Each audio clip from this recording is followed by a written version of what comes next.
प्यारे बच्चों, हमने आत्म परिचय कविता का पाठ किया, उसे पढ़ा, समझा। अब बारी आती है कविता पर आधारित प्रश्नों की। तो हम कविता पर आधारित प्रश्नों को समझेंगे, उन्हें पढ़ेंगे और उस पर चर्चा करेंगे। तो पहला प्रश्न देखिए, क्या बोलते हैं? कविता एक ओर जग जीवन का भार लिए घूमने की बात करती है और दूसरी ओर मैं कभी न जग का ध्यान किया करता हूँ। विपरीत से लगते इन कथनों का क्या आशय है? जब कविता आपको पढ़ाई गई थी तब मैंने आपको समझाया था कि कविता में बहुत जगह विरोधाभास देखने को मिलेगा। विरोधाभास अर्थात दो अलग सी बातें जो दोनों आपस में एक जैसी ना लगे, पूरी तरह से एक दूसरे के विपरीत हों, विरोध करें।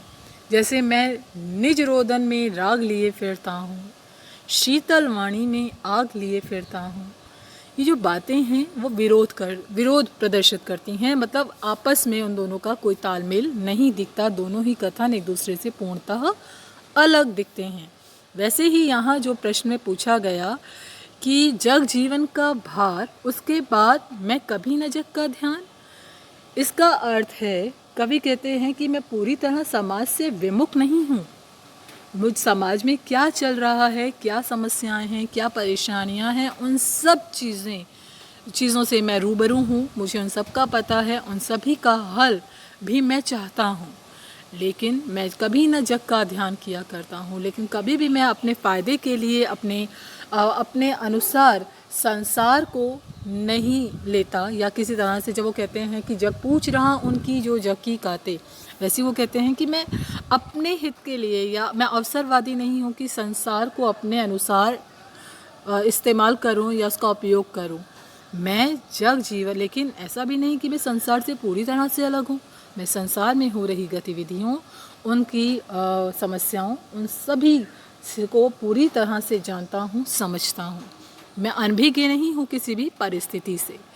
दूसरा प्रश्न देखिए, जहाँ पर दाना रहते हैं वहीं नादान भी होते हैं। कवि ने ऐसा क्यों कहा? जब मैंने आपको समझाया था तो मैंने कहा भी था कि दाना अर्थात होशियार, जो चतुर हैं, समझदार हैं। नादान मूर्ख, बेवकूफ़।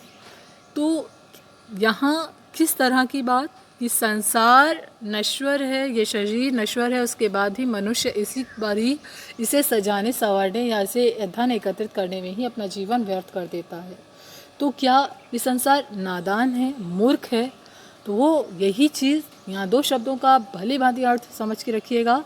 नादान अर्थात मूर्ख, या कह सकते हैं बेवकूफ़, और दाना अर्थात चतुर, समझदार। मैं और जग और कहाँ का नाता। यहाँ देखिए अपने आप को कैसे अलग करते हैं, विभक्त करते हैं। वो कहते हैं मैं और हूँ, मैं अलग हूँ और संसार अलग है। मतलब मेरा और संसार का कोई तालमेल नहीं है, लेकिन फिर भी वो क्या कहते हैं, कहाँ का नाता हम दोनों के बीच है। मैं संसार से अपने लिए कुछ नहीं चाहता, ना मैं संसार में मतलब उन समाज के बीच में रहना चाहता हूँ, लेकिन उसके बाद भी हम दोनों के बीच एक नाता है। क्या नाता है? नाता यह है कि मेरा अस्तित्व समाज से है और समाज का अस्तित्व मुझसे है।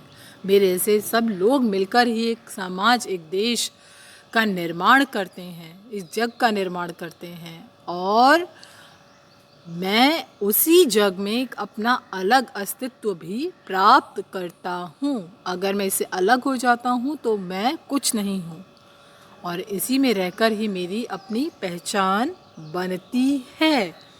फिर वो वही बात जो देखिए मैंने पहले बताया, शीतल वाणी में आग होने का अभिप्राय क्या है?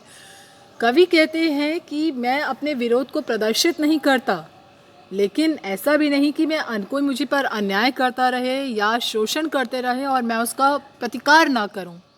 ये मतलब है कि शीतल वाणी है मेरी, मैं बहुत शांत रहता हूं, लेकिन मेरे अंदर भी अग्नि है, मेरे अंदर भी विरोध का स्वर है। जब भी कुछ अन्याय या अत्याचार या किसी तरह का गलत चीज़ होगी तो उसका मैं प्रतिकार कर सकूँगा। तो उसके बाद वो कहते हैं, बच्चे किस बात की आशा में नीड़ों से झांक रहे होंगे।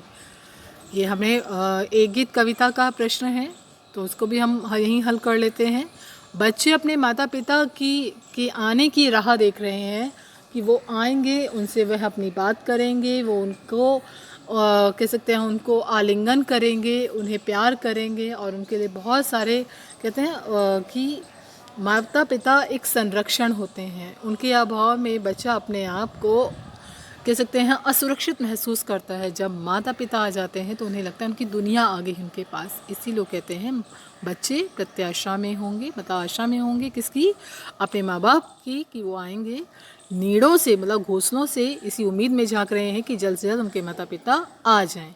ठीक है बेटा, अगला प्रश्न, दिन जल्दी जल्दी ढलता है की आवृत्ति से कविता की किस विशेषता।